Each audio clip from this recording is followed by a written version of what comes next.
2.5 hours for the jury to deliberate and come to this decision. And they had a lot to think about when they went into that deliberation room. The prosecution, they've gone through several witnesses who explained how this blood draw that a lot of this case is centered around, how that was taken, how quickly it was transported to the state crime lab, and that those tests weren't impacted by any sort of fermentation. The defense needed to prove, I mean, they didn't have to prove, but it was part of their case to try and prove that these blood alcohol tests were tainted. They said that they had fermented in the vials they were collected in because the preservative that's used to make sure those samples remain the same, they claim that it wasn't activated properly. The defense called on an expert to try and prove that, and that fermentation was the cause for those tests to read more than twice the legal limit.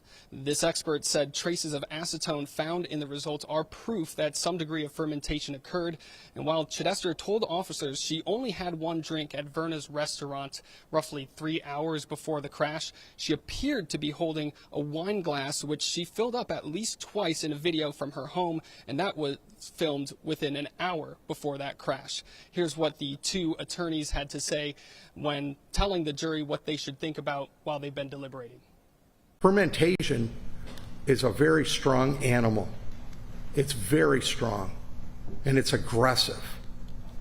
And you don't want that because you've got all these serious charges, including murder too. I want to know, if I was on a jury, that everything is properly done. All of the evidence lines up to show one result, except one thing. And that one thing is defense's expert. But everything else works to show that the BAC result is accurate and in line with what she did that day.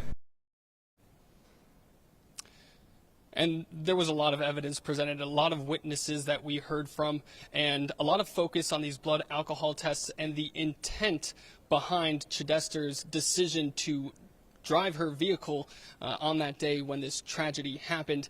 But let's not get lost on the fact that 2 lives were lost. 2 young children were killed in this accident, and that is something that the prosecution wanted to make perfectly clear is something that they're thinking about after they sent the jury to deliberation. And even the defense says that he has immense sympathy for everyone who was impacted by this crash, even though he was representing the person who ended up being found guilty. So I'll send it back to you all for now, but for now, reporting inside the 38th Circuit Courthouse in Monroe, I'm Jack Springate, CBS News, Detroit. Yeah, hard not to think about those lives. Thank you, Jack, for that live report. All right, shifting gears, time now to check in with Stacey DeFord in the Weather Center. Stacey, I'll let you take it away with today's forecast. Thanks, Lauren. You can see behind me our tower cam here in Southfield. Very shaky. It is still pretty windy out there, even though that wind advisory was canceled earlier today, and much chillier. 32 in Port Huron, 37 in Detroit, 36 in Ann Arbor. In fact, temperatures are about 20 degrees colder, 15 to 20.